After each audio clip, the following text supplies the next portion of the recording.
Hello दोस्तों, स्वागत है आपका आज की इस नए वीडियो में। इस वीडियो में हम निश्चित समाकलन की शुरुआत करेंगे।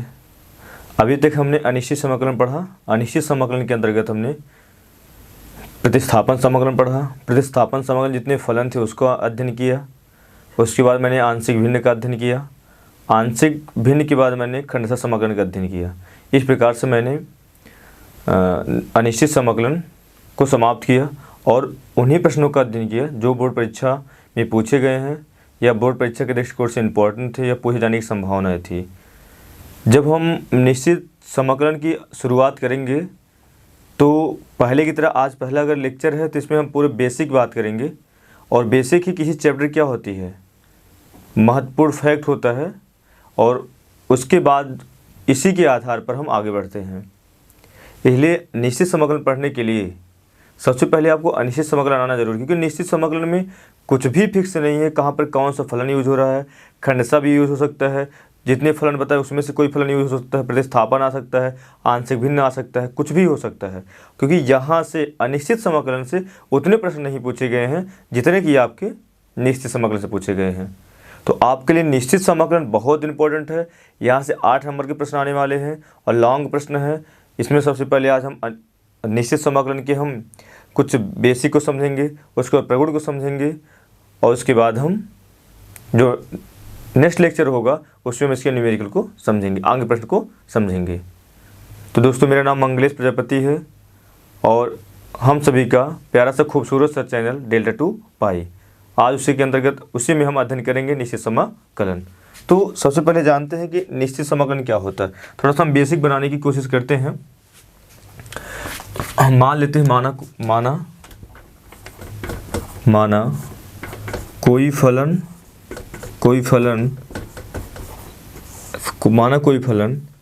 f ऑफ x बंद अंतराल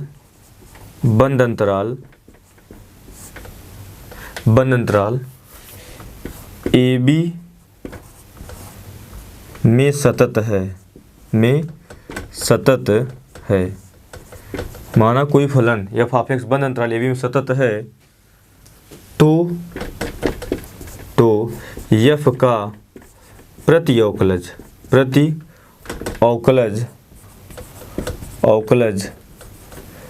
कैपिटल F होगा।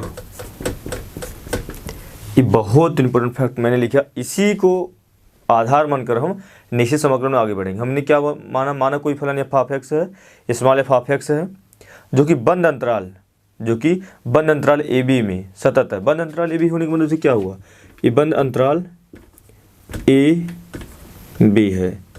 इसका मतलब ए और बी क्या है, अंत्य बिंदु है। ए बी क्या है, अंत्य बिंदु, इंडलेस पॉइंट है। जब भी हम ए और बी की गणना करते हैं तो उसमें ए और बी का वैल्यू लिया जाएगा।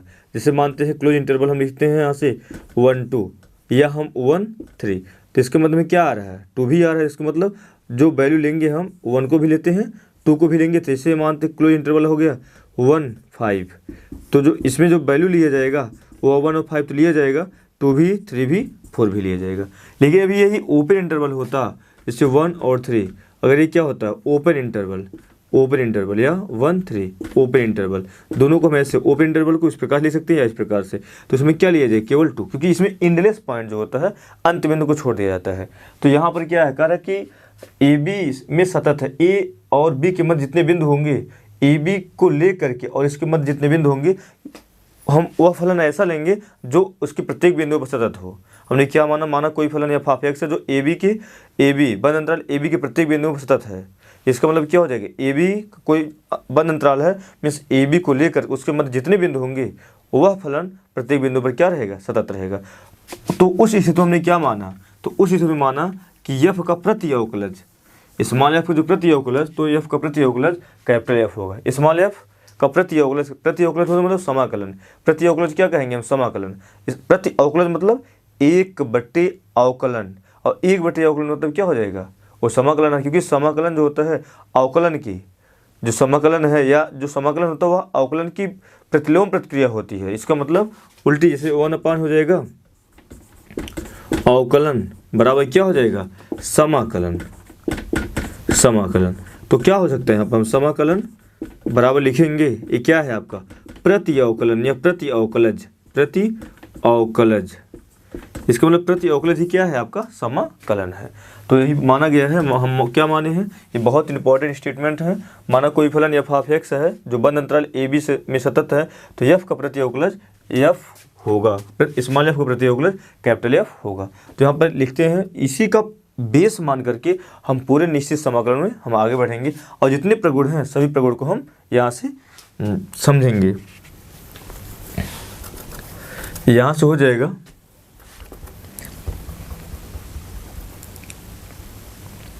तो हो जाएगा, हम मानते हैं integration f of small f of x D x. और स्मॉल एफ ऑफ एक्स जब इसका हम अवकलन करेंगे, समाकलन करेंगे, क्या है कैपिटल एफ, तो क्या हो जाएगा कैपिटल एक्स हो जाएगा प्लस सी हो जाएगा। यहाँ से कैपिटल एफ प्लस क्या हो जाएगा सी हो जाएगा। अब हम यहाँ से कैपिटल एफ, क्योंकि हमने क्या माना है एफ का जो प्रति अवकलज होगा वो क्या हो जाएगा कैपिटल एफ। और जब भी हम अनिश्चित समाकलन में, और जब भी हम क्या करते हैं अनिश्चित समाकलन में हम क्या करते थे, समाकलन करते थे, उसके साथ क्या जुड़ता था सी जुड़ता था, उसके साथ क्या जुड़ता था सी जुड़ता था। यहाँ पर क्या हो जाएगा एफ ऑफ एक्स प्लस सी जुड़ गया। यहाँ से अगर हम इसमें क्या लगाते हैं, क्योंकि हमें पढ़ना निश्चित समाकलन, क्योंकि अनिश्चित है, ये क्या है आपका अनिश्चित समाकलन, इसमें हमें इसकी वैल्यू पता नहीं है, इसकी वैल्यू हमें पता नहीं। जब इसकी वैल्यू तब पता हो जाए, क्योंकि इसका वैल्यू कुछ भी हो सकती है, लेकिन जब हम निश्चित कर देंगे, कोई पॉइंट दे देंगे, उसके अंदर क्या हो जाएगा उसकी वैल्यू हमें क्या हो जाएगी पता चल जाएगी। तो उसकी वैल्यू हमें क्या हो जाएगी पता चल जाएगी। यहाँ से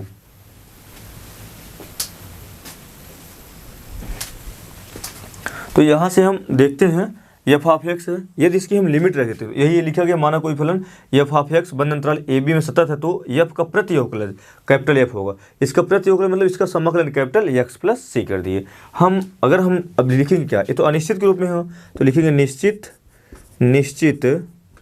समाकलन, समाकलन के लिए, निश्चित समाकलन के लिए क्या हो जाएगा इंटीग्रेशन हो जाएगा f of x D x. हम ए टू बी लिख दे रहे हैं, ए टू बी, ये क्या है लोअर लिमिट, इसे कहते हैं ए निम्न सीमा है, बी अपर लिमिट, इसे कहते हैं उच्च सीमा।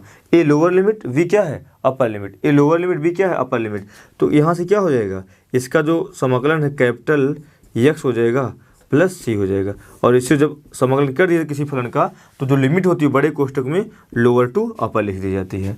तो यहाँ पर क्या होता है, तो सबसे पहले हम अपर लिमिट रखेंगे एक्स, ये जो ए और बी है, ए और बी है एक्स की लिमिट है, ए और बी किसकी लिमिट है एक्स की लिमिट, ए और बी क्या है एक्स की लिमिट, ये ए क्या है लोअर लिमिट, बी क्या है अपर लिमिट, ए क्या है निम्न सीमा, बी क्या है उच्च सीमा, जो उसमें फलन में दिए गए चर की लिमिट, अर्थात एक्स की लिमिट क्या है ए है और बी है। तो सबसे पहले अपर लिमिट रखेंगे f of v plus c, उसके बाद क्या हो जाएगा माइनस लोअर लिमिट रखेंगे f of a plus c. तो इसको क्या लिख सकते हैं हम, हो जाएगा f of b plus c minus f of a minus c. इससे से क्या हो जाएगा कैंसिल, तो बचेगा यहाँ से क्या कितना बच जाएगा, हो जाएगा यहाँ से लिखेंगे हम integration a to B F of x D x equal to हो जाएगा f of b minus f of a. यही क्या है, यही निश्चित समाकलन के रूप में इसी फार्मूले का हम प्रयोग करेंगे। Integration a to B F of x D x बराबर क्या होता है upper f of b minus f of a. पहले क्या लिखते हैं उस फलन में, पहले अपर लिमिट रखते हैं, जैसे मानते हैं यही है दे दिया जाएगा, तो एफ ऑफ एक्स आ गया, पहले इसमें एक्स के साथ अपर लिमिट रखेंगे, फिर लोअर लिमिट रख के घटा देंगे। आपको ऐसे नहीं करी, तो मैंने आपको बताया किस प्रकार से आया। यहाँ पर सी का क्या होता है विलोपन, क्योंकि यहाँ पर वैल्यू जो होता है फिक्स होता है। तो यहाँ से क्या हो जाएगा integration a to B F of x D x बराबर हो जाएगा f of b minus f of a. तो लिखेंगे जहाँ ए निम्न सीमा है, निम्न सीमा क्या हो जाएगा लोअर लिमिट, बी क्या हो जाएगा उच्च सीमा हो जाएगा अपर लिमिट, ये क्या हो जाएगी अपर लिमिट। ए क्या है निम्न सीमा, इसे कहते हैं लोअर लिमिट, और बी क्या है उच्च सीमा, जिसे कहते हैं हम अपर लिमिट। तो ये आपका बेसिक था। मैंने क्या कहा, माना कोई फलन एफ ऑफ एक्स जो बंद अंतराल ए बी में सतत है, बंद अंतराल मतलब कोई भी फलन दिया गया, अगर बंद दिया गया अंतराल, जैसे 1,5 बंद अंतराल में दिया गया है, तो 1,5 मतलब 1 और 5 के मध्य जितने संख्या तो लिया ही जाएगा, और साथ ही साथ क्या होता है 1,5 को भी लिया जाएगा, अर्थात 1,5 के अंत्य बिंदु है। इंडलेस पॉइंट है, जब कोई भी फलन है अगर उस अंतराल क्लोज दिया गया है तो उसमें इंडलेस पॉइंट को अंत्य बिंदु को भी लिया जाता है। जैसे 1,5 है तो 1,5 के मध्य 2 3 4 तो है ही है, साथ ही साथ हम 1 2 3 4 5 को भी शामिल करेंगे। उस स्थिति में क्या होता है f का प्रति का तात्पर्य क्या होता है समाकलन से, तो हो जाएगा कैपिटल F हो F, तो हो जाएगा integration small f of x dx बराबर capital F of x plus c. तो निश्चित समाकलन के रूप में क्या हो जाएगा a to b small f of x dx बराबर capital F of x plus c. तो जब भी हम किसी फलन का समाकलन करते हैं तो उसकी लिमिट को हम बड़े कोष्ठक के अंदर लिख देते हैं। तो और जब इसको सॉल्व करेंगे जो a और b है x की लिमिट है, सबसे पहले अपर लिमिट रखते हैं, उसके बाद फिर लोअर लिमिट रख करके हम सॉल्व कर दिए तो कितना आया integration a to b f of x dx बराबर f of b minus f of a हो जाएगा। तो पहले हम अपर लिमिट फिर उसके बाद लोअर लिमिट, जहाँ a क्या है निम्न सीमा है और b क्या है उच्च सीमा है। इस प्रकार से हम निश्चित समाकलन को समझते हैं। अब इसमें हमें क्या समझना है, इसके प्रगुण को समझना। प्रगुण बहुत ज़्यादा इंपॉर्टेंट है, जिस पर जो क्वेश्चन पूछे जाते हैं 8 नंबर में इन्हीं प्रगुणों पर ही पूछे जाते हैं। हम प्रगुण को देखते हैं, 7 प्रगुण हैं उसको समझने का प्रयास करते हैं। तो यहाँ से हो जाएगा निश्चित समाकलन क्या हो जाएगा, निश्चित समाकलन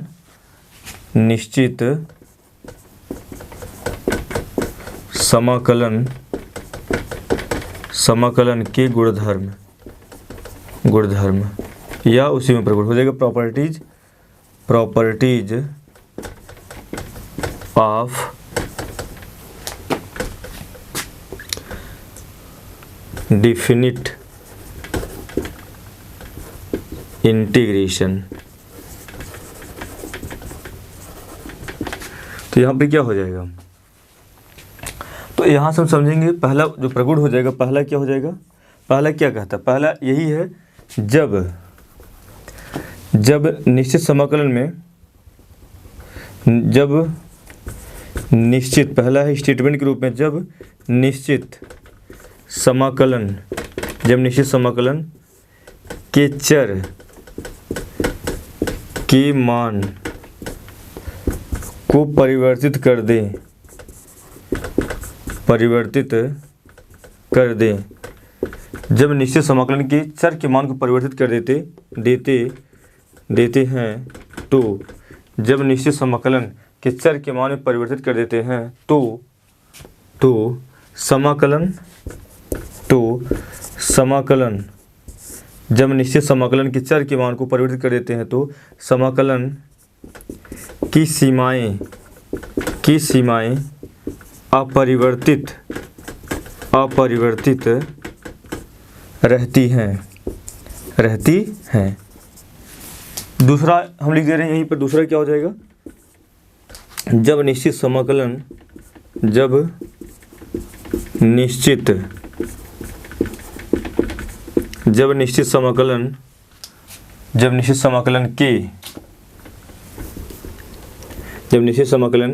के सीमाओं को परिवर्तित कर देते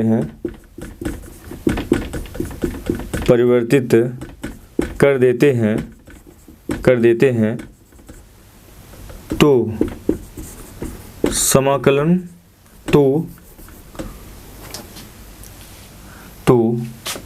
चर में कोई परिवर्तन नहीं होता, चर में कोई परिवर्तन नहीं होता बल्कि चिन्ह बदल जाता है। पहला स्टेटमेंट में क्या दिया, जब निश्चित समाकलन के चर के मान में परिवर्तन कर देते हैं तो समाकलन की सीमाएं अपरिवर्तित रहती हैं। दूसरा, जब निश्चित समाकलन की सीमाओं में परिवर्तन कर देते हैं तो चर में कोई परिवर्तन नहीं होता बल्कि चिन्ह बदल जाता है। बहुत ज़्यादा इंपॉर्टेंट है, इन्हीं दोनों का प्रयोग करके हम निश्चित समाकलन के पूरे प्रगुण को अच्छे तरीके से समझेंगे। आपको हम एक एक बिंदु बता देंगे, बस आपको ध्यान से पढ़ना। निश्चित समाकलन को बेहतर से पढ़ने के लिए आपको अनिश्चित समाकलन आना चाहिए। सभी विद्यार्थी सबसे पहले जितने प्रीवियस लेक्चर दिए गए उसको देखने के बाद ही यहाँ पर आएंगे, आपको एक एक पॉइंट समझ में आएगा। लेकिन ज़रूरी है कि जो पिछली वीडियो डाले गए हैं, अनिश्चित समाकलन वीडियो डाले गए हैं, उसको पहले अच्छे से पढ़ें। उसमें मैंने एक एक कॉन्सेप्ट को क्लियर करने के लिए बताया है। तो यहाँ से हो जाएगा वही चीज़ क्या, जब निश्चित समाकलन के चर के मान में चर का मान परिवर्तित कर दे तो समाकलन की सीमाएं अपरिवर्तित रहती हैं। तो क्या हो जाएगा यहाँ से, ये क्या हो जाएगा, a to B F of x D x बराबर क्या हो जाएगा, हमने क्या एक्स चर है ना, इसी चर को बदल दे रहे हैं। ये क्या हो जाएगा, एफ ऑफ टी हो जाएगा, डी टी हो जाएगा। हमने क्या बोला कि जब निश्चित समाकलन के चर के मान को बदल दिया जाए, एक्स है यहाँ पर टी डी टी हो, यहाँ पर एक्स डी एक्स है, यहाँ पर टी डी टी हो गया। जब समाकलन के चर के मान को बदल दिया जाता है तो समाकलन की सीमाएं अपरिवर्तित रहती हैं। अगर यहाँ पर सीमा ए टू बी है, निम्न सीमा ए है, उच्च सीमा बी है, तो यहाँ पर भी निम्न सीमा क्या, निम्न सीमा ए है, उच्च सीमा बी है। यही है क्या, जब समाकलन के चर में एक्स डी एक्स को टी डी टी के रूप में बदल दिया जाता है तो समाकलन की सीमाओं में कोई परिवर्तन नहीं होता है। एक्स डी एक्स को टी डी टी में बदल दिया गया तो समाकलन की सीमाओं के मान में कोई परिवर्तन नहीं हुआ। जब निश्चित समाकलन के चर के मान में परिवर्तन कर दिया जाता है तो समाकलन सीमा में कोई परिवर्तन नहीं होता। यही पहला प्रगुण, ये बहुत ज़्यादा इंपॉर्टेंट, बहुत ज़्यादा इंपॉर्टेंट है।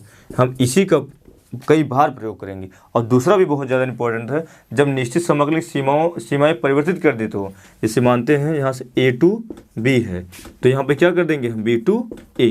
जब निश्चित समाकलन की सीमाएं परिवर्तित a to b b to a, a to b b to a, a to b b to a, जब निश्चित समाकलन की सीमाओं को माने परिवर्तित कर देते हैं तो चर में कोई परिवर्तन नहीं है, अर्थात F of x D x यहाँ पर भी क्या हो जाएगा, f of x D x हो जाएगा। लेकिन चिन्ह क्या होता है, बदल जाता है। तो क्या है, जब निश्चित समाकलन की सीमाओं के मान में सीमाओं को परिवर्तित कर देते हैं, जब निश्चित समाकलन सीमाओं को परिवर्तित कर देते हैं अर्थात ए टू बी से बी टू ए हो गया। जब निश्चित समाकलन की सीमाओं को परिवर्तित कर देते हैं तो चर में कोई परिवर्तन नहीं होता, F of x D x चर में कोई परिवर्तन नहीं होता, लेकिन चिन्ह क्या होता है, बदल जाता है। दो आपके प्रगुण है, क्या है, पहला प्रगुण क्या है, जब निश्चित समाकलन के सीमाओं में परिवर्तन कर दिया जाता है, जब निश्चित समाकलन के चरों में परिवर्तन कर दिया जाता है तो उसकी सीमाएं परिवर्तित रहती हैं। जब निश्चित समाकलन के चर में परिवर्तन कर दिया जाता है तो निश्चित समाकलन की सीमाएं क्या होती है, अपरिवर्तित रहती हैं। दूसरा क्या हो जाएगा, जब निश्चित समाकलन की सीमाओं में परिवर्तन कर दिया जाता है, कर दिया जाता है तो उस स्थिति में चर तो अपरिवर्तित रहता है लेकिन समाकलन के चिन्ह बदल जाता है। पहला प्रगुण क्या है, जब निश्चित समाकलन के सीमाओं में परिवर्तन कर दिया जाता है, जब निश्चित समाकलन के चर में परिवर्तन कर दिया जाता है तो सीमाएं क्या होती हैं, अपरिवर्तित रहती है। बहुत ज़्यादा इंपॉर्टेंट। दूसरा क्या हो जाएगा, जब निश्चित समाकलन की सीमाओं में परिवर्तन कर दिया जाता है तो उस स्थिति में समाकलन के चर में कोई परिवर्तन नहीं होता लेकिन समाकलन के चिन्ह क्या होता, बदल जाता है। ये दोनों क्या है, ये बहुत ज़्यादा इंपॉर्टेंट है, बहुत ज़्यादा। इसी का प्रयोग करके हम आगे जितने प्रगुण, अभी इसको हम प्रूव करेंगे, करके आपको बताएंगे। उसके बाद हम आगे बढ़ते हैं, तीसरे प्रगुण की तरफ बढ़ते हैं। तीसरा प्रगुण क्या है आपका, तीसरा प्रगुण भी इंपॉर्टेंट है। तीसरा प्रगुण हो जाएगा, प्रगुण नंबर हो जाएगा 3। प्रगुण नंबर 3 क्या हो जाएगा, integration a to B F of x D x equal हो जाएगा integration a to c f of x D x plus integration c to B F of x D x. A to B F of x D x equal क्या है, a to c f of x D x और c to B F of x D x. इस प्रकार से तोड़ेगा, जहाँ सी जो है, सी की जो वैल्यू है वो क्या है आपका, यहाँ से हो जाएगा less than B and greater than A. तो सी का मान होगा, सी का जो वैल्यू है ए से क्या है, बड़ी है और बी से क्या है, छोटी। C is greater than A and less than B. C का जो मान होगा वह बी से छोटा होगा लेकिन ए से बड़ा होगा। जो सी का मान होगा, सी का जो वैल्यू है वो क्या हो जाएगा, ए से क्या हो जाएगा, छोटा हो जाएगा, बी से बड़ा हो जाएगा। जैसे हम इसमें थोड़ा सा आपको समझाने की कोशिश करेंगे। जैसे क्या हुआ, कहीं पर अगर आपको लिख दिया गया है, जैसे यहाँ से एक एग्जाम्पल समझाने की कोशिश करेंगे। यहाँ से हो जाएगा कितना, 1 से हो जाएगा ये 3 हो जाएगा f of x D x. तो इसी रूप में हम लिख सकते हैं, क्या लिखेंगे, 1 2 f of x D x plus हो जाएगा 2 3 f of x D x. ये लिखा गया a to c f of x D x, c to B F of x D x. तो जो आपको बताया गया, जो सी है ए से बड़ा होगा और b से छोटा होगा, तो c वाला यही है। तो 2 क्या हो जाएगा, ग्रेटर देन 1 लेस देन 3, ये तो बताया गया। 2 जो है 1 से बड़ा है, 1 से क्या है जो 2 ग्रेटर देन 1, 2 1 से बड़ा है लेस देन 3 और 3 से छोटा है। तो हम इस प्रकार से प्रगुण नंबर 3 क्या है आपका, integration a to b F of x D x बराबर integration a to c f of x D x plus c to b F of x D x, जहाँ पर c क्या होगा, जो c होगा वह क्या हो जाएगा, a से बड़ी और b से छोटी होगी। ये प्रगुण नंबर क्या है, सबको हम संख्यात्मक मान के आधार पर इसको प्रूव कर बताएंगे। प्रगुण नंबर क्या है, 4 क्या है, प्रगुण नंबर 4 हो जाएगा, प्रगुण नंबर 4 हो जाएगा, प्रगुण नंबर ये 4 हो जाएगा और यहाँ से क्या हो जाएगा, प्रगुण नंबर क्या हो जाएगा, 5 हो जाएगा। तो प्रगुण नंबर 4 है, प्रगुण नंबर 5 है। तो प्रगुण नंबर 4 के लिए हम क्या करेंगे, इंटीग्रेशन हो जाएगा a to b F of x D x equal to हो जाएगा integration a to b F of, यहाँ से प्रगुण नंबर 4 हो जाएगा integration 0 to a F of x D x बराबर integration 0 to a minus x क्या हो जाएगा डी एक्स। तो क्या है, integration 0 to a F of x D x बराबर integration 0 to a F of x D x बराबर integration 0 to a F of a minus x D x, F of a minus x D x. ये प्रगुण number 4 है। Integration 0 से अगर 0 है तो क्या हो जाएगा, a को अपर लिमिट को x में हम x में से निकाल देंगे, अपर लिमिट को x में से हम निकाल देंगे। अगर 0 टू a है तो अपर लिमिट को हम अपर लिमिट में से x को अपर लिमिट में से निकाल कर रख देंगे, x को हम अपर लिमिट से निकाल कर रख देंगे। तो क्या हो जाएगा, 0 to a F of x D x बराबर 0 to a F of a minus x D x. हम प्रगुण नंबर 5 पढ़ते, दोनों ये भी इंपॉर्टेंट है, ये भी इंपॉर्टेंट क्योंकि हर जगह प्रयोग होगा, और a इंपॉर्टेंट तो है ही है। हो जाएगा integration a to b F of x D x equal to हो जाएगा, यहाँ से हो जाएगा integration a to b F of a plus B minus x D x. अब क्या हो जाएगा, integration a to b F of x D X, integration a to b F of x D x बराबर क्या हो जाएगा, integration a to b F of a plus B minus x. दोनों प्रगुण नंबर 4 क्या, आपको प्रगुण को नंबरिंग वाइज सीक्वेंस याद करना है, और जब भी फार्मूले का इस्तेमाल करें तो आपको प्रगुण नंबर 4 अगर आप लिख रहे हैं तो आप उसको पूरा लिखना पड़ेगा। प्रगुण नंबर 4 क्या है, प्रगुण number 4 0 to a F of x D x बराबर हो जाएगा, प्रगुण नंबर 4 क्या, integration 0 to a F of x D x बराबर हो जाएगा integration 0 to a F of a minus x D x हो जाएगा।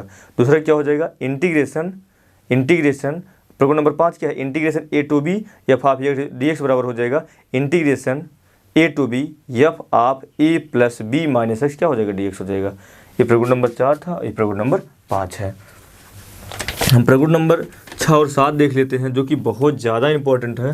प्रगुण नंबर क्या हो जाएगा, 6, प्रगुण नंबर हो जाएगा 6, यहाँ से हो जाएगा integration minus a to a, यहाँ से क्या हो जाएगा integration minus a to a F of x D x equal to हो जाएगा, यहाँ से हो जाएगा integration minus a to a F of x D x बराबर इंटीग्रेशन हो जाएगा पहला 0 to a F of x D x. कब ऐसा कब होगा, यदि एफ ऑफ एक्स क्या हो, एक समफलन हो, और दूसरा क्या हो जाएगा 0, ये कब होगा, यदि एफ ऑफ एक्स एक विषम फलन हो, माने प्रगुण नंबर 6 क्या, minus a to f of x D x बराबर 0 to f of x D x यदि एफ ऑफ एक्स एक समफलन हो, 0 यदि एफ ऑफ एक्स एक विषम फलन। ये प्रगुण नंबर क्या, अच्छा बहुत ज़्यादा इंपॉर्टेंट है। हम इसको समफलन और विषम फलन देखते हैं। समफलन क्या होता है, समफलन हो जाएगा इवन फंक्शन। समफलन क्या हो जाएगा, इवन फंक्शन। क्या लिखेंगे, ऐसा फलन यदि एफ ऑफ एक्स एक समफलन कहलाएगा,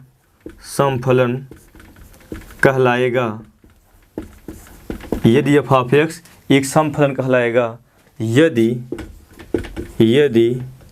एफ ऑफ एक्स बराबर एफ ऑफ माइनस एक्स बराबर एफ ऑफ एक्स होगा, एफ ऑफ माइनस एक्स बराबर एफ ऑफ एक्स होगा। यदि एफ ऑफ एक्स एक समफलन कहलाएगा, यदि एफ ऑफ माइनस एक्स बराबर एफ ऑफ एक्स होगा। तो हम इसके लिए जैसे एग्जाम्पल समझ, जैसे क्या हुआ, एफ ऑफ एक्स बराबर कितना है, यहाँ से एक्स स्क्वायर है, तो यहाँ पर हम माइनस एक्स दे रहे हैं, तो क्या हो जाएगा यहाँ पर माइनस एक्स का होल स्क्वायर बराबर क्या आएगा एक्स स्क्वायर। तो अब दोनों फलन क्या होगा, एक्स स्क्वायर का वैल्यू एफ ऑफ एक्स है, एक्स स्क्वायर का मान माइनस एफ ऑफ एक्स, इसका मतलब हो जाएगा f of minus f of x बराबर हो जाएगा एफ ऑफ एक्स। अरे भाई एफ ऑफ एक्स है तो इसमें माइनस एक्स के साथ माइनस एक्स रखेंगे तो माइनस एक्स का वर्ग एक्स स्क्वायर आ जाएगा, दोनों का मान बराबर, अर्थात एफ ऑफ माइनस एक्स बराबर एफ ऑफ एक्स। इसका मतलब एफ ऑफ एक्स और एक्स स्क्वायर क्या है, आपका एक समफलन है।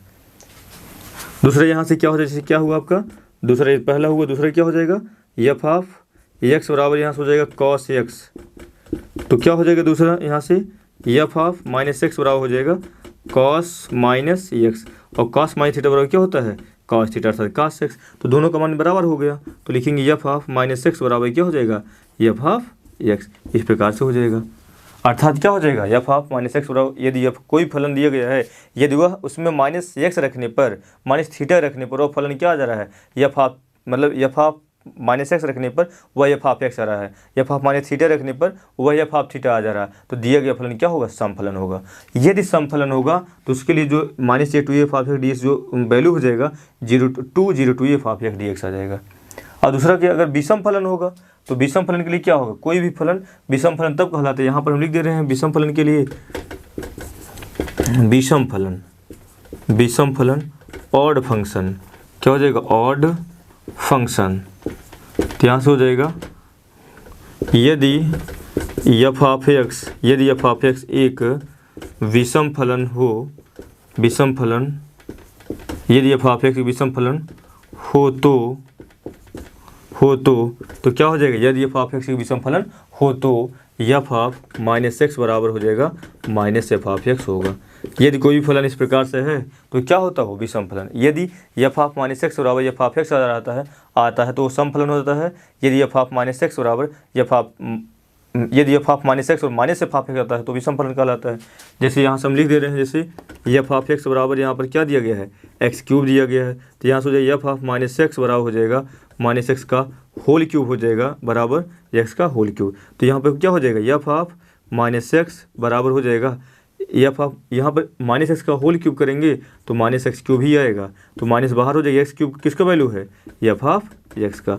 इसका मतलब क्या है एफ ऑफ माइनस एक्स और माइनस एफ ऑफ एक्स आ गया। तो यदि कोई भी फलन दिया गया है, यदि वह एफ ऑफ माइनस एक्स और एफ ऑफ एक्स आता है तो सम फलन, जैसे एफ ऑफ एक्स बराबर एक्स स्क्वायर, यदि कोई फलन एफ ऑफ एक्स बराबर एफ ऑफ माइनस एक्स बराबर माइनस एफ ऑफ एक्स आ रहा है तो विषम फलन कहलाएगा, जैसे एफ ऑफ एक्स बराबर एक्स क्यूब। तो यहाँ पर दिया गया है जो प्रगुण नंबर 6 है, प्रगुण नंबर 6 क्या कहता है, integration minus a to a f of x D x बराबर, पहला उसमें हो जाएगा 2 f of x D x, कब होगा जब आपका एफ ऑफ एक्स एक सम फलन होगा। दूसरा 0 ये कब होगा जब एफ ऑफ एक्स एक क्या कहलाएगा विषम फलन कहलाएगा। तो इस प्रकार से उसमें मैंने सम फलन और विषम फलन को क्लियर करने का पूरा प्रयास किया। तो हम प्रगुण नंबर 7 की तरफ बढ़ते हैं। प्रगुण नंबर, आपको अगर स्क्रीनशॉट लेना है तो आप स्क्रीनशॉट इसका ले सकते हैं। प्रगुण नंबर 7 की तरफ बढ़ते हैं। प्रगुण नंबर 7 भी बहुत ज़्यादा इम्पोर्टेंट है, तो यहाँ से हो जाएगा प्रगुण नंबर 7, ये प्रगुण नंबर 7 हो जाएगा। प्रगुण नंबर 7 क्या है, integration 0 to a F of x D X, integration 0 to a F of x D x बराबर हो जाएगा यहाँ से, तो लिखेंगे क्या हम 2 से a F of x D x, 2 से a F of x D x. ये कब होगा, यदि ये कब हो जाएगा 0 to a F of x D x कब हो जाएगा, यदि f of 2a minus x बराबर एफ ऑफ एक्स हो। दूसरा क्या हो जाएगा 0 हो जाएगा, यदि f of 2a minus x बराबर हो जाएगा 2a माइनस एक्स बराबर हो जाएगा माइनस एफ ऑफ एक्स हो। तो प्रगुण नंबर 7 क्या है, 0 to a integration 0 to a F of x D x बराबर 0 to a F of x D x होता है कब, यदि f of 2a minus x बराबर एफ ऑफ एक्स है। दूसरा 0 हो जाएगा कब, यदि f of 2a minus x बराबर माइनस एफ ऑफ एक्स हो जाए। ये आपका इतना हमने प्रगुण को बताया। पहला प्रगुण क्या है, पहला प्रगुण यही है, यदि निश्चित समाकलन के चर में परिवर्तन कर दिया जाए तो उस समाकलन की सीमाओं में कोई परिवर्तन नहीं होता।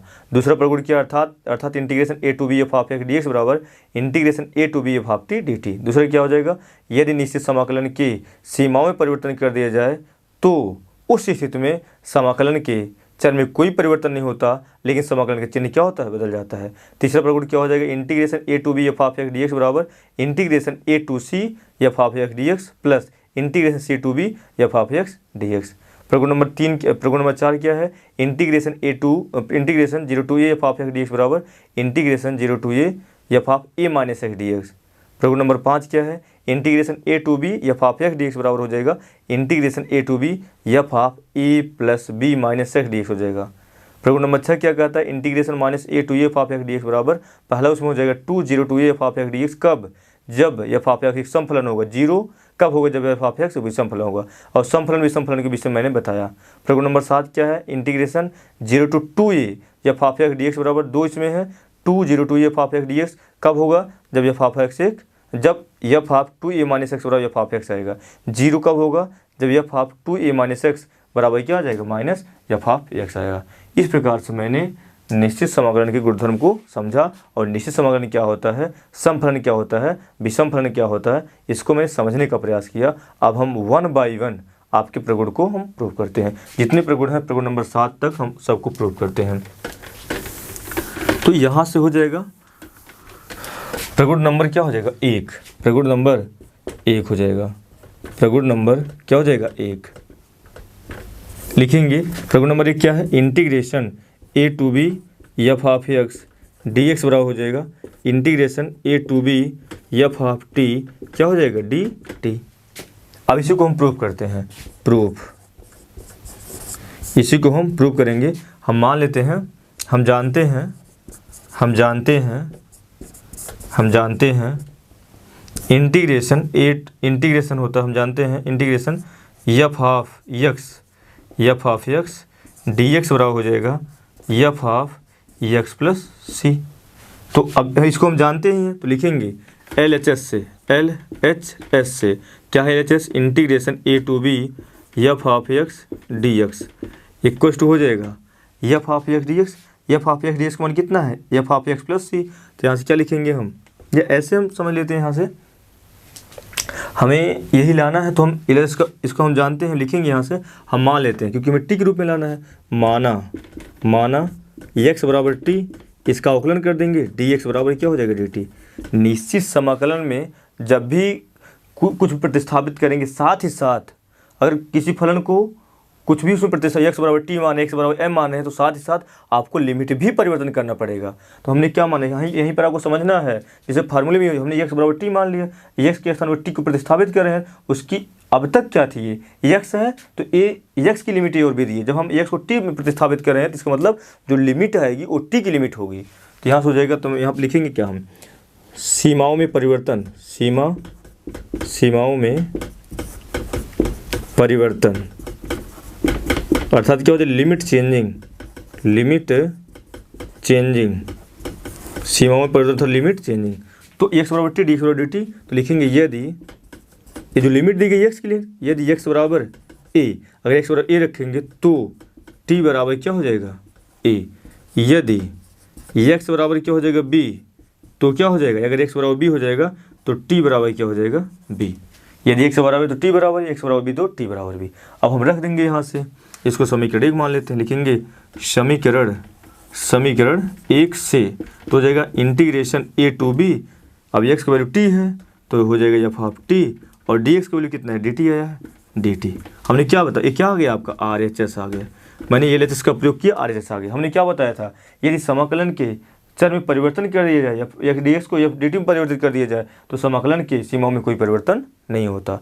मैंने आपको पहला प्रमेय समझाने की कोशिश किया। अगर आपको स्क्रीनशॉट लेना हो तो आप स्क्रीनशॉट ले सकते हैं। अब दूसरा प्रगुण क्या हो जाएगा, दूसरा प्रगुण यही कहता है कि यदि समाकलन की सीमाओं में परिवर्तन कर दिया जाए, यदि समाकलन की सीमाएं आपस में परिवर्तित हों तो समाकलन के चर में कोई परिवर्तन नहीं होता, लेकिन समाकलन चिन्ह क्या होता है, बदल जाता है। तो यहाँ से क्या हो जाएगा, प्रगुण नंबर 2 क्या हो जाएगा, integration a to B f half x D x बराबर हो जाएगा इंटीग्रेशन बी टू ए या माइनस हो जाएगा b to f of x D x हो जाएगा, f of x D x.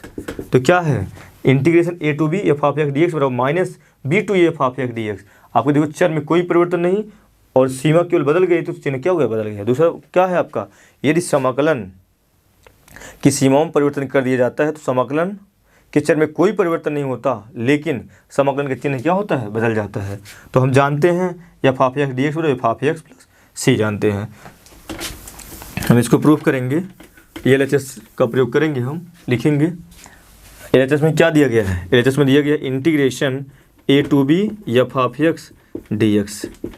अभी अब देखो हम जानते क्या है, f of x D x बराबर कैपिटल एफ ऑफ एक्स, क्योंकि जो स्मॉल एफ है, स्मॉल एफ का प्रतियोग plus capital F, small f का प्रतियोग प्लस कैपिटल एफ, इसको हम जानते हैं। तो हम यहीं पर हम वैल्यू रख देंगे, तो हो जाएगा कैपिटल एफ ऑफ एक्स हो जाएगा प्लस सी हो जाएगा जो लिमिट, क्योंकि ए टू बी एफ, क्योंकि एफ क्या है, इसका प्रतियोग प्लस कैपिटल एफ हो जाएगा, अर्थात इसका समाकलन कैपिटल एफ हो जाएगा।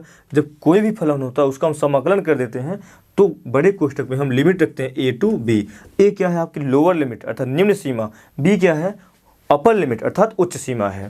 तो यहाँ से क्या हो जाएगा, हम लिखेंगे यहाँ से पहले अपर लिमिट रखेंगे। ये जो लिमिट है ए और बी किसकी लिमिट है, एक्स की लिमिट, किसकी लिमिट है, एक्स की लिमिट है, इसलिए यहाँ पर लिखेंगे हम f of b plus c हो जाएगा माइनस हो जाएगा f of a plus c हो जाएगा।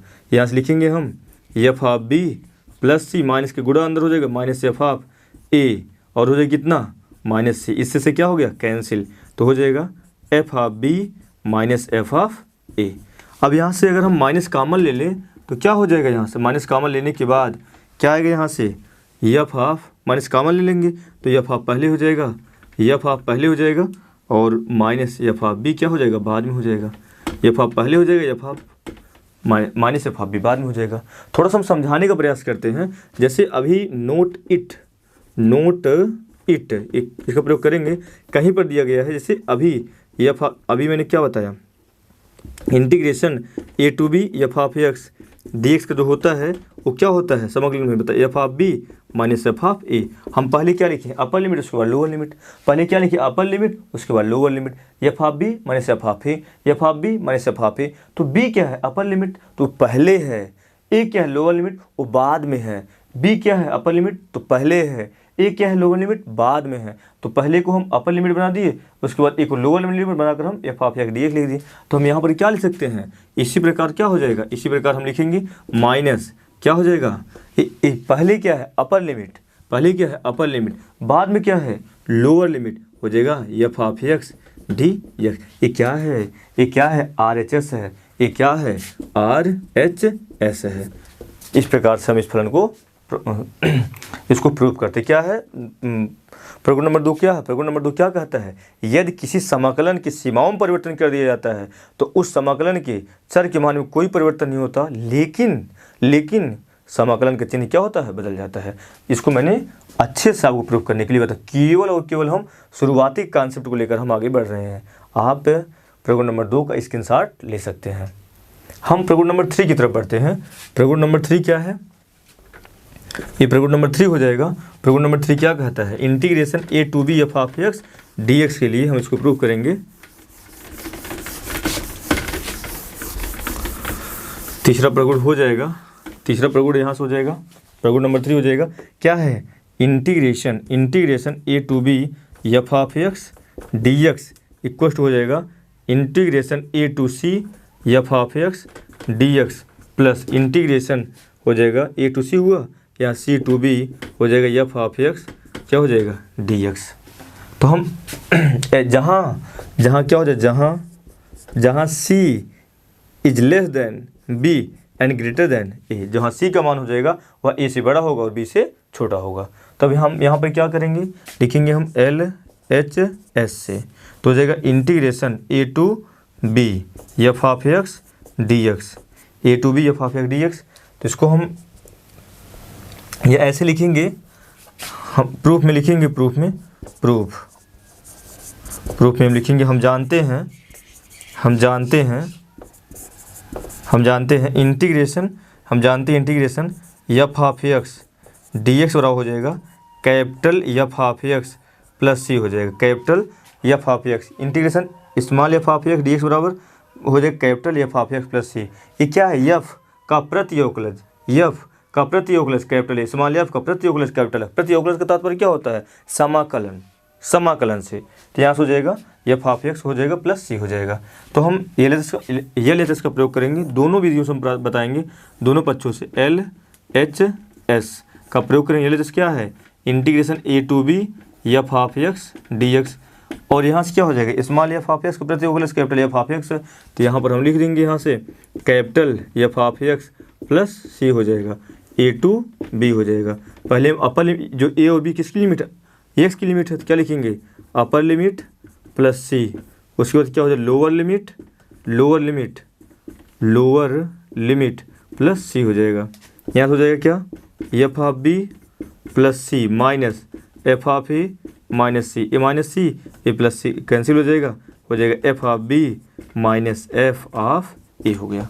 हमें लाना है किस रूप में, सी के रूप में। यहाँ तो ए और बी दिए, सी क्या है, इसमें क्या करेंगे, एफ ऑफ सी जोड़ देंगे, एफ ऑफ सी घटा देंगे।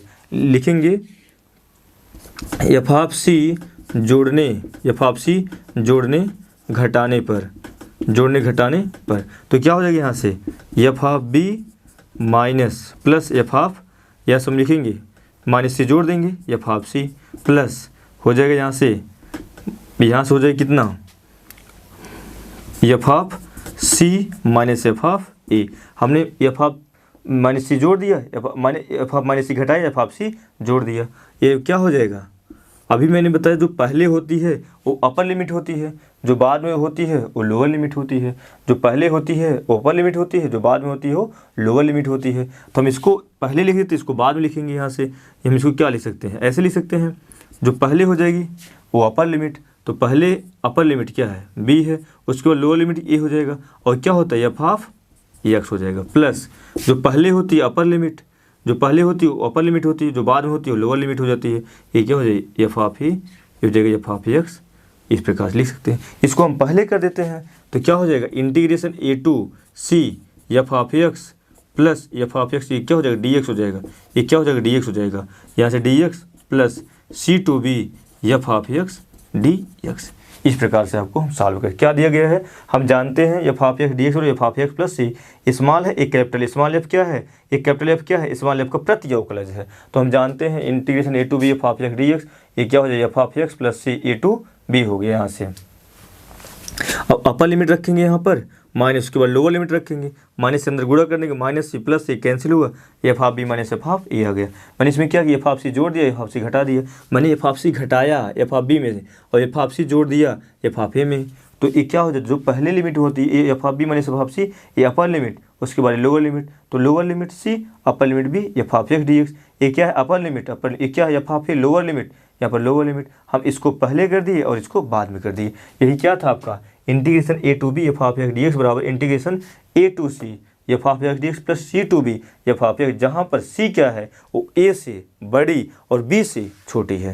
ये तो पहला विधि हो गया। हम सेकंड मेथड का हमने क्या किया है एल एच एस का प्रयोग करके आर एच एस लाया। ये क्या है आर एच एस, हम आर एच एस का प्रयोग करके एल एच एस भी ला सकते हैं।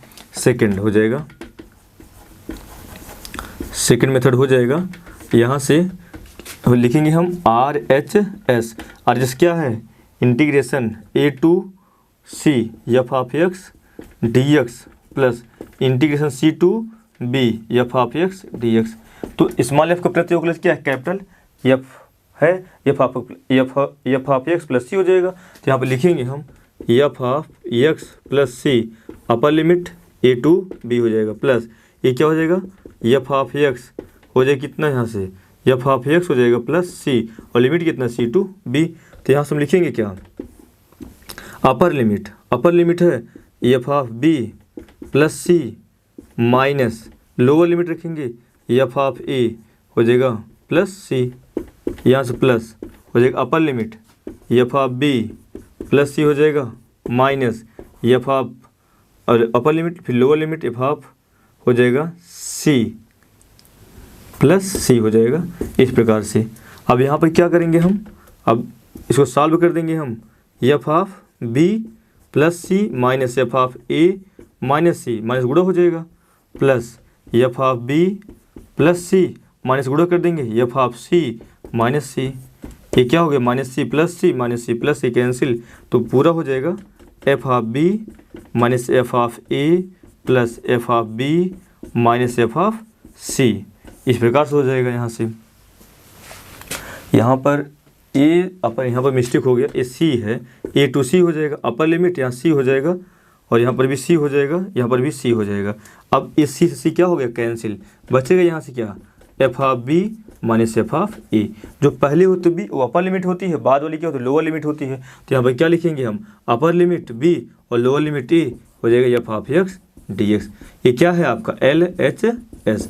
हम चाहे आर एच एस से एल एच एस लाएँ, चाहे L H R H S से एल एच एस लाएँ, चाहे एल एच एस से आर एच एस लाएँ, दोनों विधियों से हम प्रूव कर सकते हैं। आप इसका स्क्रीनशॉट आप ले सकते हैं। उसके बाद हम अगले प्रगुण की तरफ बढ़ते हैं। अगला प्रगुण क्या है, चौथा प्रगुण क्या कहता है इंटीग्रेशन।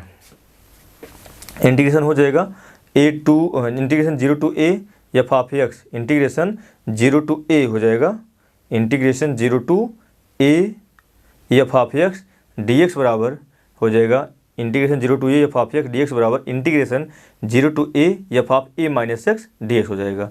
हम अगले प्रगुण तरफ बढ़ते हैं। अगला प्रगुण चौथा प्रगुण है, चौथा प्रगुण है integration 0 to a f of x D x बराबर integration 0 to a f of a minus x क्या हो जाएगा डी एक्स हो जाएगा। प्रगुण नंबर 4 हो जाएगा, प्रगुण नंबर 4 हो जाएगा integration 0 to a f of x D x बराबर हो जाएगा integration 0 to a f of a minus x क्या हो जाएगा डी एक्स। तो यहाँ से हम लिखेंगे, इसको हमें प्रूफ करना है, तो क्या हो जाएगा प्रूफ में लिखेंगे हम यहाँ से प्रूफ हो जाएगा इंटीग्रेशन हो जाएगा integration 0 to a integration 0 to a f of x D x. या इसको हम ऐसे लिख सकते हैं, मान लेते हैं हम जानते हैं स्मॉल एफ ऑफ एक्स का जो प्रति अवकलज होता है वो क्या होता है capital F of x plus c होता है, capital F of x plus c होता है, capital F of x plus c होता है। तो यहाँ लिखेंगे एल एच एस से हो जाएगा integration 0 to a small f of x D x. तो इसका जो प्रति अवकलज कितना है एफ ऑफ एक्स क्या है, या ऐसे हम मान लेते हैं प्रति अवकलज इतना जानते हैं। अब हम मान लेते हैं माना हमें लाना यही लाना माना एक्स बराबर ए माइनस टी, एक्स बराबर ए माइनस टी। इसका हम जब भी हम एक्स को प्रतिस्थापित करते हैं, चाहे ए माइनस टी के रूप में, चाहे एम के रूप में, चाहे ए माइनस एम के रूप में, हमारे माइंड में हमेशा रहना चाहिए कि हमें लिमिट को भी चेंज करना पड़ेगा। तो हम इसका अवकलन करेंगे डी एक्स बराबर माइनस डी टी हो जाएगा। तो लिखेंगे सीमाओं को परिवर्तन करने पर, सीमाओं को परिवर्तित करने पर तो क्या हो जाएगा यदि x बराबर 0 तो हो जाएगा, अगर x बराबर 0 हो जाएगा तो t का मान कितना हो जाएगा, तो t बराबर क्या आ जाएगा e हो जाएगा, तो t बराबर e हो जाएगा। उसी प्रकार हो जाएगा यदि x बराबर क्या आ जाएगा a, तो अगर x का मान यहाँ पर a रखेंगे तो t बराबर कितना हो जाएगा 0, क्योंकि t minus t a minus a बराबर 0 हो जाएगा। अब हमने सीमाओं को परिवर्तित कर दिया, तो लिखेंगे यहाँ से हम, अब जब x बराबर 0 है तो t का मान a आया है, जब x बराबर a है तो t का मान 0 आया है। x बराबर कितना माना गया है a माइनस टी, तो लिखेंगे एफ ऑफ हो जाएगा a माइनस टी और dx का मान कितना है माइनस डी टी, और माइनस डी टी माइनस बाहर हो जाएगा, तो लिखेंगे यहाँ से माइनस बाहर हो जाएगा a to 0 f of a minus t हो जाएगा डी टी। और प्रगुण नंबर 1 क्या कहता है, प्रगुण नंबर 1 कहता है यदि निश्चित समाकलन में सीमाएं या निश्चित समाकलन के चर को परिवर्तित कर दिया जाए तो उस स्थिति में निश्चित समाकलन सीमाओं के मान में कोई परिवर्तन नहीं होता। तो हम क्या लिखेंगे प्रगुण नंबर 1 से, प्रगुण नंबर 1 क्या कहता है यदि निश्चित समाकलन सीमाओं के मान में कोई परिवर्तन कर दिया जाए, निश्चित समाकलन चर के मान में परिवर्तन कर दिया जाए तो सीमाएं परिवर्तित नहीं होती।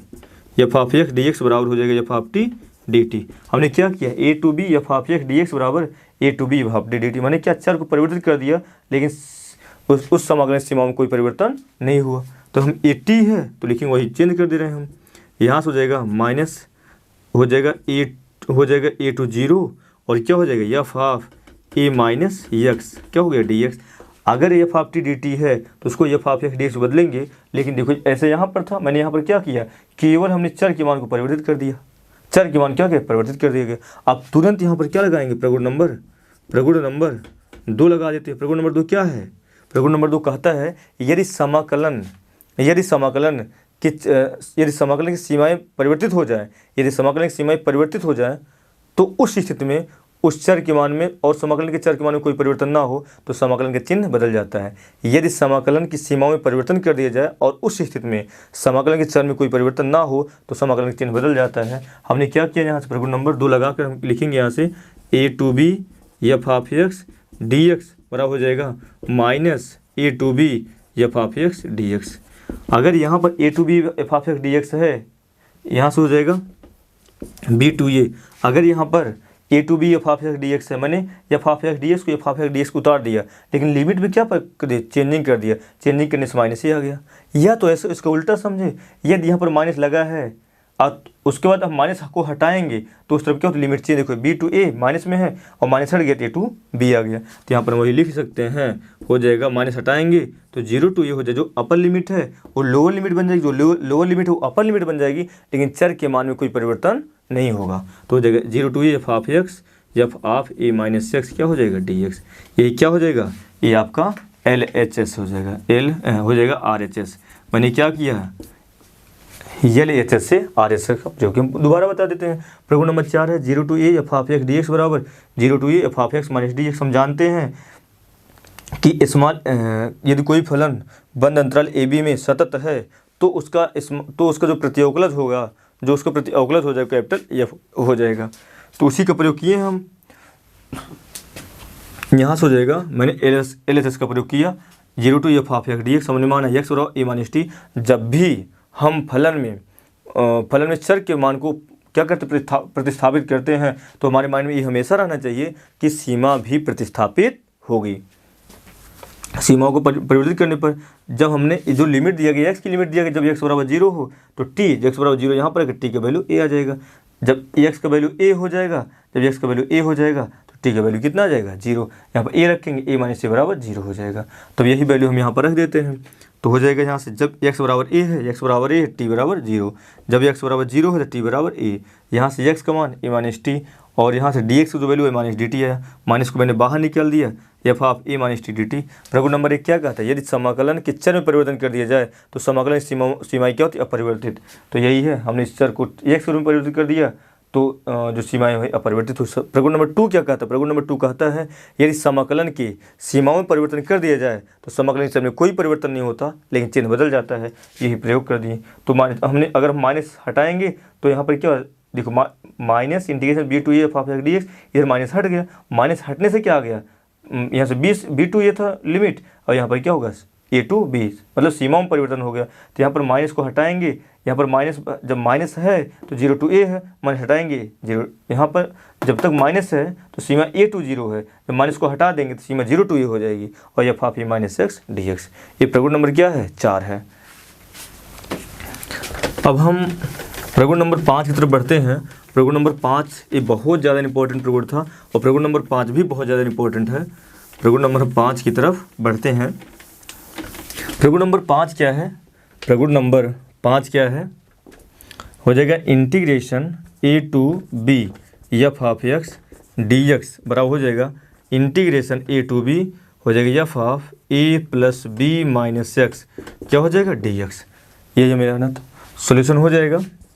प्रूफ हो जाएगा। यहाँ से हम जानते हैं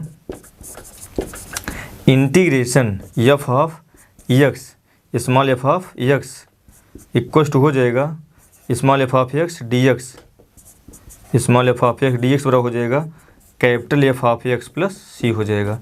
अब यहाँ से हम किसका प्रयोग करेंगे, हम एल एच एस का।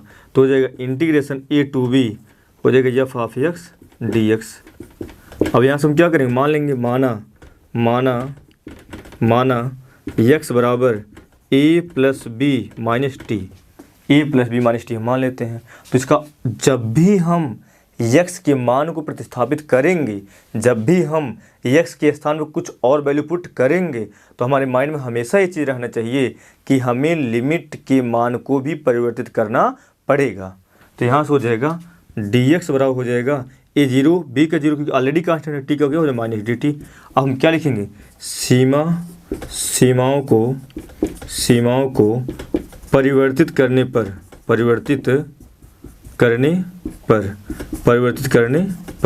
तो क्या हो जाएगा, यदि x बराबर a रखेंगे तो यहाँ से क्या हो जाएगा, x का मान a रखेंगे तो हो जाएगा, जब a से a कैंसिल हो जाएगा तो t बराबर कितना हो जाएगा b, a से a कैंसिल t बराबर b हो जाएगा।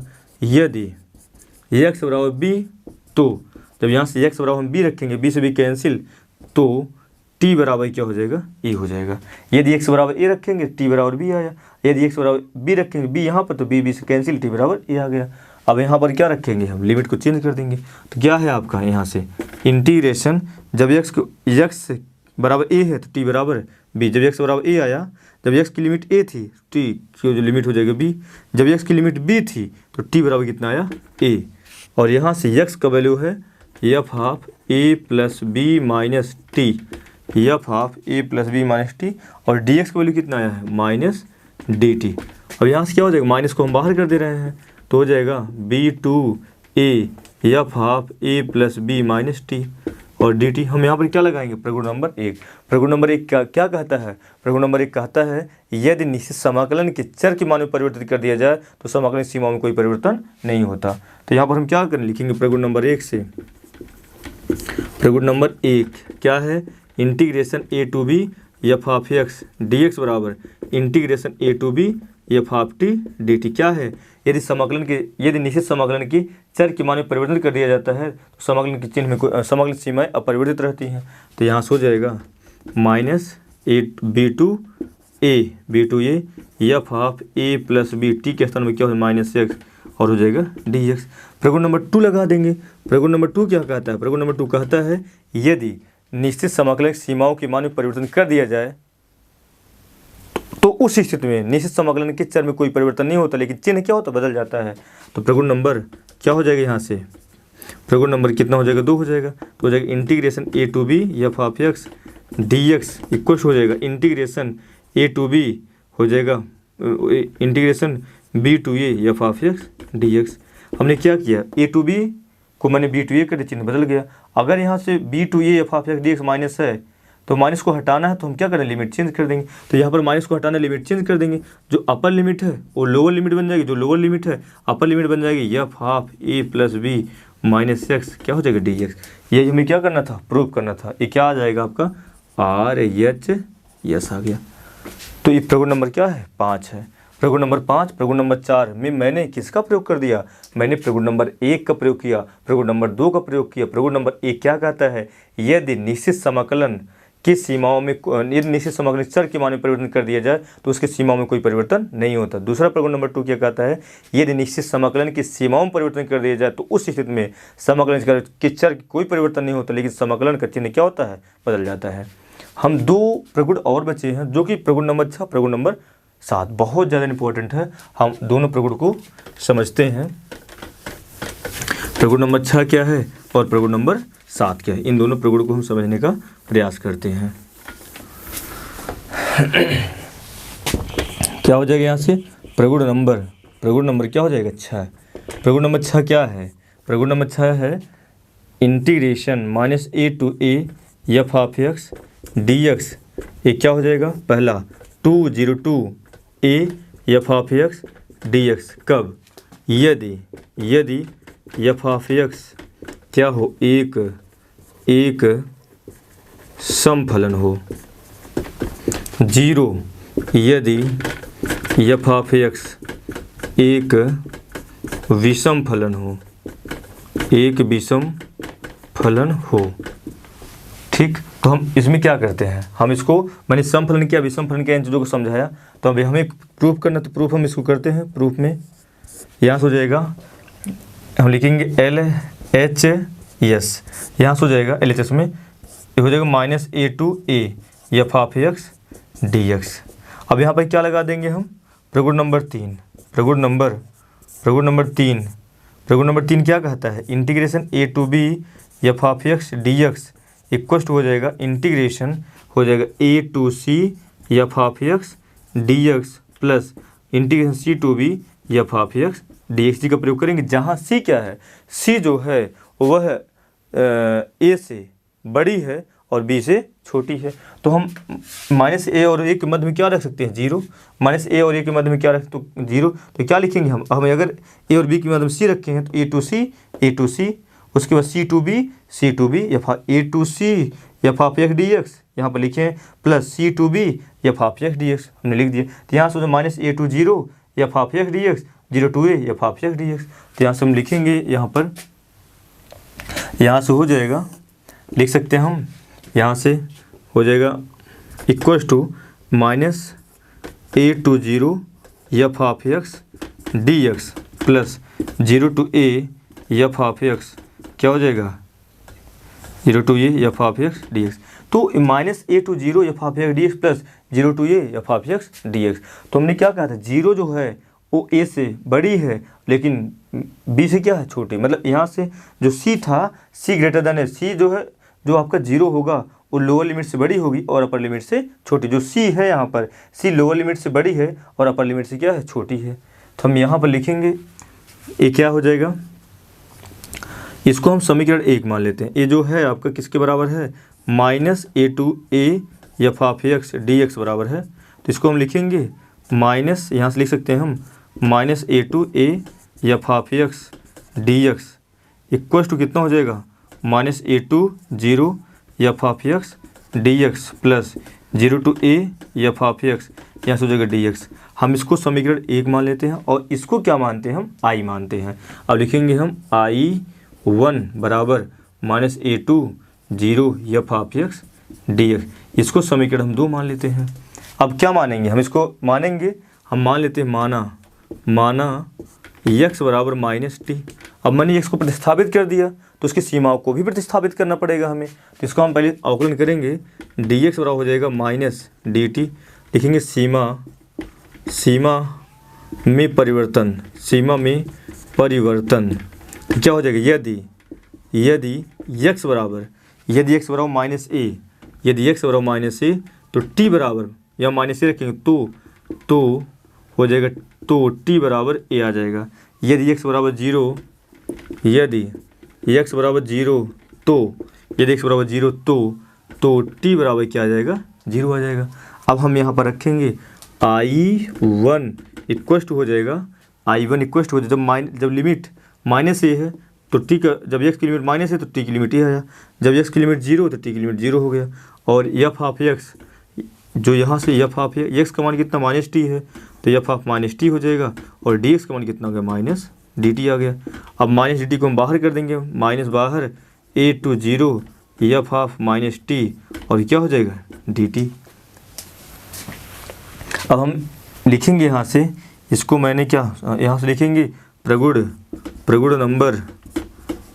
नंबर क्या हो जाए, प्रगुण नंबर 2 क्या कहता है, यदि प्रगुण नंबर 2 क्या कहता है, या प्रगुण नंबर पहले एक ही लगा देते हैं। प्रगुण नंबर 1 क्या कहता है, समाकलन के चर में परिवर्तन करने से उसकी सीमा में कोई परिवर्तन नहीं होता। समाकलन के चर में परिवर्तन करने से उसकी सीमा में कोई परिवर्तन नहीं होता। तो यहाँ पर हो जाएगा -a to 0 हो जाएगा f ऑफ -x, क्या हो जाएगा, dx। अब लगाएंगे प्रगुण नंबर क्या हो जाएगा, प्रगुण नंबर हम किसका, 2 का प्रयोग करेंगे। जब प्रगुण नंबर हम 2 का प्रयोग कर दे रहे हैं तो क्या होती है, लिमिट, अगर ये माइनस हटाएंगे तो लिमिट चेंज हो जाएगी, अर्थात लोअर लिमिट अपर लिमिट बनेगा, अपर लिमिट लोअर। हमने जो प्रगुण नंबर 3 बताया, 4 बताया, 5 बताया, उसमें मैंने इसका प्रयोग किया। तो अब यहाँ पर लिमिट, माइनस को हटाएंगे लिमिट चेंज हो जाएगी, हो जाएगा जो अपर है वो लोअर, जो लोअर है अपर, f ऑफ x dx। ये किसका वैल्यू आया, I1 का मान आया। अब लिखेंगे समीकरण 1 से, समीकरण क्या हो जाएगा, समीकरण 1 से हो जाएगा। समीकरण 1 से क्या है, इंटीग्रेशन -a to a हो जाएगा f of x D x बराबर हो जाएगा, इसका जो वैल्यू आया है, इसका जो वैल्यू आया है कितना है, 0 to a F of x D x आया है, हो जाएगा 0 to a F of x ना होकर ये माइनस एफ ऑफ एक्स है, 0 to a F of minus x D x plus 0 to a F of x D x. इस समीकरण हम क्या मान लेते हैं, इसको समीकरण मान लेंगे 3 मान लेते हैं। हमने इसको कुछ इस रूप में लेकर आया। अब यहाँ से क्या हो जाएगा, अब इस पर शर्त हम लगाते हैं, 2 शर्तें हैं, यदि एफ ऑफ एक्स समफलन हो, यदि एफ ऑफ एक्स विषमफलन। लिखेंगे यहाँ से यदि एफ ऑफ एक्स क्या हो, समफलन पहला, यदि एफ ऑफ एक्स समफलन हो, अगर समफलन होगा तो क्या हो जाएगा, एफ ऑफ माइनस एक्स बराबर कितना आ जाएगा, एफ ऑफ एक्स। तो लिखेंगे समीकरण 3 से, तो हो जाएगा यहाँ से हो जाएगा minus a to a f of x D x बराबर हो जाएगा, यहाँ पर लिखेंगे 0 to a F of minus x का मान, अगर इस समफलन है तो एफ ऑफ माइनस एक्स का मान एफ ऑफ एक्स हो जाएगा, f of x D x plus हो जाएगा 0 to a F of x D x हो जाएगा। अब यहाँ से क्या हो जाएगा, इसको हम जोड़ देंगे, दोनों वैल्यू समान है तो हो जाएगा इक्वल हो जाएगा 2 0 to a F of x क्या हो जाएगा, डी एक्स। ये कब आया है, minus a to a f of x क्या हो जाएगा, डी एक्स।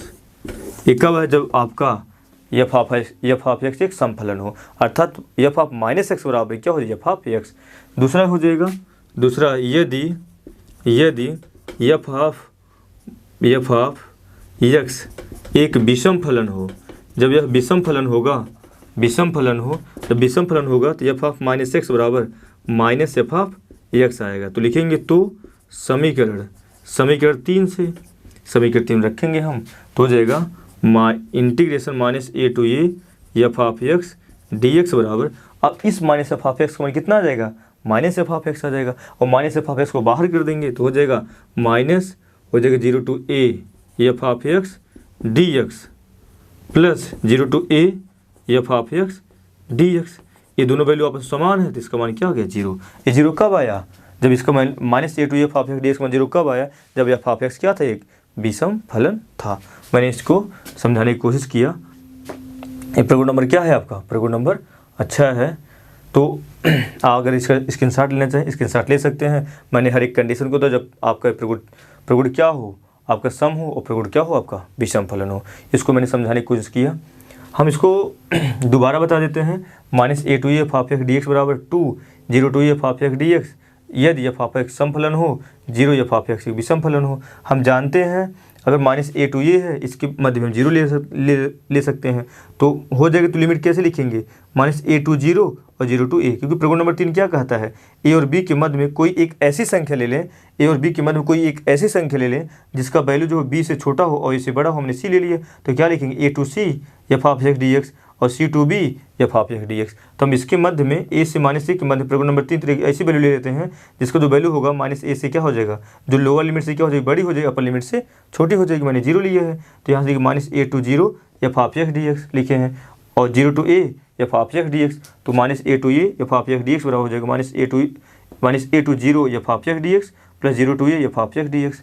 अब यहाँ से I1 बराबर ए वैल्यू है, अभी हम माना x बराबर माइनस टी तो डी एक्स बराबर माइनस डी टी, इसको सीमा में परिवर्तन कर दिए हम। यदि x बराबर माइनस है, यदि x बराबर माइनस है, यदि x बराबर माइनस है, अब देखो यहाँ पर क्या है, माइनस ए है, जब x बराबर माइनस ए है तो t बराबर ए आ जाएगा। यदि x बराबर 0 है, यदि x का मान 0 रखेंगे, t बराबर भी जब 0 रखेंगे तो 0 आ जाएगा। अब हम इसी में समीकरण 2 में जब आपका x बराबर माइनस ए था, जब x बराबर माइनस ए है, जब x बराबर माइनस ए है तो t बराबर ए आया, तो t बराबर ए आ गया। जब x बराबर 0 है, जब यहाँ से x बराबर 0 t बराबर 0, उस स्थिति में कब ऐसा हुआ, जब x का मान माइनस टी माना, यहाँ पर माइनस टी हुआ और यहाँ पर माइनस डी टी आ गया।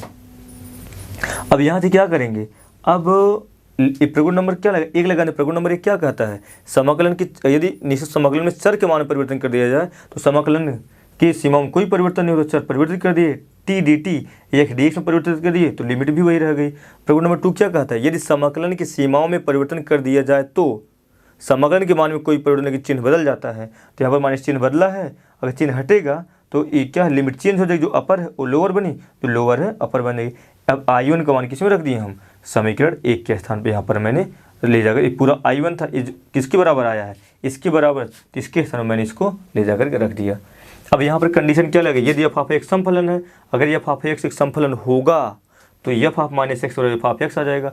इसके स्थान में मैंने क्या रख दिया, f of x 0 to a f of x dx, 0 to a f of x dx, दोनों दो बार आए हैं और समान है, तो क्या हो जाए minus a to a f of x dx बराबर 2 0 to a f of x dx है। कब आया, जब f ऑफ x समफलन है। यदि f ऑफ x विषम फलन है तो अर्थात minus f of x minus f of x, f of minus x बराबर माइनस f ऑफ x हो जाएगा। तो f ऑफ माइनस x बराबर माइनस f ऑफ x हो जाएगा। तो यहाँ से माइनस f ऑफ x है और माइनस f ऑफ x लिखेंगे समय, यहाँ से क्या हो जाएगा minus f of minus x का मान minus f of x minus बाहर हो जाएगा, तो 0 to f of x dx हो जाएगा plus 0 to f of x dx, value cancel हो जाएगा बराबर 0। तो प्रगुण नंबर 6 इस प्रकार से हमने सॉल्व किया। अगर आपको स्क्रीनशॉट लेना हो तो आप स्क्रीनशॉट ले सकते हैं। अब इसका लास्ट प्रगुण है, उसको बताते हैं, प्रगुण नंबर 7 है, जो कि बहुत ज़्यादा महत्वपूर्ण प्रगुण है। इसको हम समझने का प्रयास करते हैं। ये भी जो प्रगुण नंबर 7 है और प्रगुण नंबर 6 है, दोनों लगभग एक ही प्रकार के हैं। प्रगुण नंबर 4 प्रगुण नंबर 5 दोनों एक ही टाइप के थे, लेकिन आपको प्रगुण नंबर जो भी आप प्रगुण लिख रहे हैं उसको पता होना चाहिए कौन सा प्रगुण को आप एक सिस्टमेटिक तरीके से, एक क्रमबद्ध तरीके से आपको याद करना है। प्रगुण नंबर 7 क्या है, प्रगुण नंबर 7 है इंटीग्रेशन 0 से 2a f of x dx बराबर हो जाएगा, यहाँ से हो जाएगा 2 0 to a f of x dx यदि f of 2a minus x बराबर क्या हो जाएगा, f ऑफ x हो 0 यदि f of 2a minus x बराबर माइनस f ऑफ x हो। इस प्रकार से हो जाएगा। ये प्रगुण नंबर 7 है, तो हम इसको सॉल्व करेंगे। प्रूफ हो जाएगा, यहाँ से 0 से 2a f of x dx। अब यहाँ पर प्रगुण नंबर 3 लगा देते हैं हम प्रगुण नंबर, जैसे 0 से 2a जाना है, इसके मध्य में एक ऐसी संख्या लेते हैं जिसका जो वैल्यू 2a से बड़ी हो, 2a से छोटी हो और 0 से क्या हो बड़ी हो। लिखेंगे प्रगुण नंबर कितना हो जाएगा 3 से, प्रगुण नंबर 3 से यहाँ पर हम a लिख देते हैं, तो क्या हो जाएगा 0 से a f of x dx plus हो जाएगा a to 2a f of x dx। ये किसके बराबर है, हो जाएगा 0 से 2a f of x dx बराबर है। इसको हम समीकरण 1 मानते हैं। अब हम क्या करेंगे, इसको हम I1 मान लेते हैं, a to 2a f of x dx। इसको क्या मान लेते हैं हम, तो लिखेंगे हम यहाँ से I1 बराबर a to 2a f of x dx। हम मान लेते हैं माना x बराबर 2a माइनस टी, x बराबर 2a माइनस टी। तो इसका हम समाकलन करेंगे dx बराबर माइनस dt। इसका समाकलन हम करेंगे dx बराबर माइनस dt। सीमा परिवर्तित करने से सीमा परिवर्तित करने पर सीमा परिवर्तित करने पर तो हो जाएगा यदि x बराबर a तो t बराबर क्या हो जाएगा, x बराबर हो जाएगा t बराबर a आ जाएगा। यदि x बराबर हम a रखेंगे तो t का मान जो आएगा माइनस a आ जाएगा, t बराबर a आ जाएगा। यदि x बराबर 2a रखेंगे तो हो जाएगा, तो t बराबर हो जाएगा 0। तब यहाँ पर I1 तो लिखेंगे हम I1 इक्वल टू हो जाएगा, जब लिमिट आपके a है तो t का मान भी a है, जब लिमिट आपका 2a है तो t का मान 0 हो गया। और x का जो वैल्यू है 2a minus T, f of 2a minus t हो जाएगा, 2a माइनस टी हो जाएगा इक्वल टू, यहाँ से हो जाएगा 2a minus T equal to हो जाएगा dx का वैल्यू कितना हो जाएगा माइनस dt। अब माइनस बाहर हो जाएगा 0 a to 0 f of 2a minus t क्या हो जाएगा dt। लिखेंगे प्रगुण नंबर 1 से, प्रगुण नंबर 1 से क्या चर में परिवर्तन हो, अगर चर परिवर्तित होगा तो सीमा में कोई परिवर्तन नहीं, minus a to 0 f of 2a minus x क्या हो जाएगा dx। अब प्रगुण नंबर क्या लगाते हैं, प्रगुण नंबर 2 लगा देते हैं। तो प्रगुण नंबर 2 क्या कहता है, सीमा में परिवर्तन करने से उसका चिन्ह बदल जाएगा, तो हो जाएगा अपर लिमिट जो है वो लोअर लिमिट बन जाएगी, जो लोअर लिमिट है वो क्या बन जाएगा अपर लिमिट, तो चिन्ह बदल गया तो आएगी कितना 2a माइनस एक्स क्या हो जाएगा डी एक्स। अब यही जो I1 का मान है लिखेंगे समीकरण 1 से, यही वैल्यू रख देते हैं हम, लिखेंगे यहाँ से समीकरण 1 से, समीकरण 1 से क्या हो जाएगा इंटीग्रेशन 0 से 2a f of x D x बराबर हो जाएगा इंटीग्रेशन 0 से a F of x D x plus integration 0 से a हो जाएगा f of 2a minus x D x. जो I1 था, I1 तो यही मान, इसके स्थान मैंने इसको रख दिया। अब क्या करना है, पहला यहाँ पर यदि f of 2a minus x बराबर क्या हो एफ ऑफ एक्स हो, ये तो कंडीशन।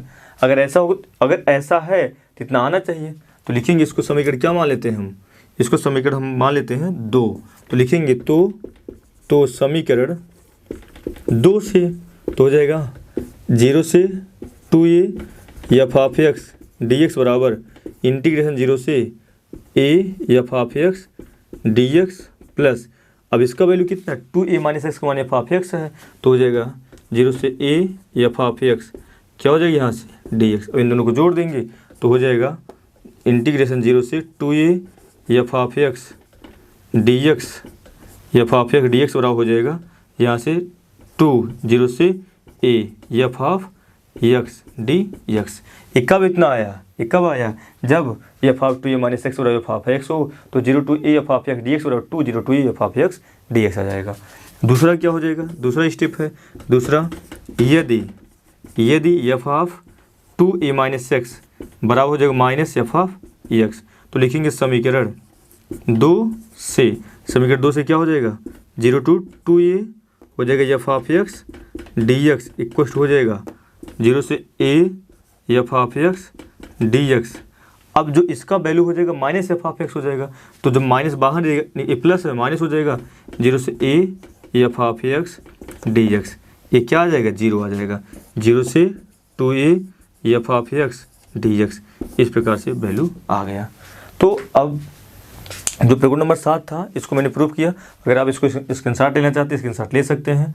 आज मैंने कंप्लीट प्रगुण को बताया कि निश्चित समाकलन शुरुआत मैंने बेसिक दिया और उन बेसिकों के आधार पर मैंने प्रगुण बताया और उन्हीं प्रगुणों को मैंने प्रूव किया। मैंने आज निश्चित समाकलन के पूरे प्रगुण को कंप्लीट किया। निश्चित समाकलन क्या है, किस आधार से उसको हम प्रयोग करेंगे, प्रगुण को मैंने बताया और प्रगुण को मैंने पूरे कॉन्सेप्टों के साथ बताया, उसको रटाया नहीं, उसको एक एक पॉइंट आपको मैंने पूरा प्रयास किया कि जिससे आपको समझ में आ जाए। आप इसको देखें, पूरा कंप्लीट देखें, 2 बार देखें, 3 बार देखें, जब उसके बाद जो नया वीडियो आने वाला है, क्योंकि ये बहुत ज़्यादा इंपॉर्टेंट है, ये बहुत ज़्यादा इंपॉर्टेंट, क्योंकि इसमें से 8 नंबर के प्रश्न आने वाले हैं। आपको 8 नंबर अच्छे तरीके से पाना है। ये वाला जो लेक्चर है, पहला लेक्चर निश्चित समाकलन का पहले लेक्चर आपको बहुत अच्छे तरीके से देखना। मैंने पूरा प्रयास किया कि इसको अच्छे तरीके से सरलतापूर्वक सुलभतापूर्वक बताया जाए। आप वीडियो को देखिएगा, उसको अवश्य शेयर कीजिएगा। आप पूरा वीडियो देखिए, अपने मित्रों को बताइए कि डेल्टा टू पाई पर जो कुछ भी बताया जा रहा है वो बोर्ड ओरिएंटेड बताया जा रहा है और विथ कॉन्सेप्टों के साथ बताया, ऐसा नहीं कि उलटाया जा रहा है। आप जब देखेंगे तो आपको समझ में आएगा। तो आप जब इसको पूरा वीडियो देखेंगे, पूरा वीडियो देखने के बाद जब आप प्रश्नों को लगाएंगे तो आपको बहुत अच्छे तरीके से प्रश्न आएंगे और जब अच्छे तरीके से प्रश्न आएंगे तो आपको पढ़ने में मज़ा आएगा। जब पढ़ने में मज़ा आएगा तो आपका कॉन्फिडेंस बढ़ेगा। प्रश्न को लगाने के लिए सबसे ज़रूरी है कि उस चैप्टर का बेसिक आना चाहिए। और जो निश्चित समाकलन है ये पूरा अनिश्चित समाकलन पर आधारित चलेगा, क्योंकि निश्चित समाकलन लिमिट यहाँ पर परिवर्तित हो जाएगी बस। उसके अलावा पूरा का पूरा अनिश्चित चलेगा, आपका केवल लिमिट यहाँ पर बदल जाएगी और पूरा अनिश्चित चलेगा। इसलिए मैंने पहले अनिश्चित को कंप्लीट किया है और अच्छे से कंप्लीट किया, विद कॉन्सेप्ट कंप्लीट किया है और बहुत सरलतापूर्वक पढ़ा है उसको हम। उसके बाद मैंने निश्चित समाकलन पे आया। निश्चित समाकलन पढ़ा देंगे, उसके बाद आपको समाकलनों का अनुप्रयोग पढ़ा देंगे, अवकल समीकरण पढ़ाएंगे, वेक्टर आ जाएगा, प्रोबेबिलिटी है, जिसके बाद हम फर्स्ट पेपर शुरू कर देंगे। इसलिए आप 1 by 1 वीडियो को अच्छे तरीके से देखते जाइए। बस आपको मेहनत करना है, ईमानदारी से मेहनत करना है। जितना आप मेहनत करेंगे आपके अंदर उतना कॉन्फिडेंस आएगा और जितना कॉन्फिडेंस आएगा उतना आपके अंदर निखार आएगा। धन्यवाद।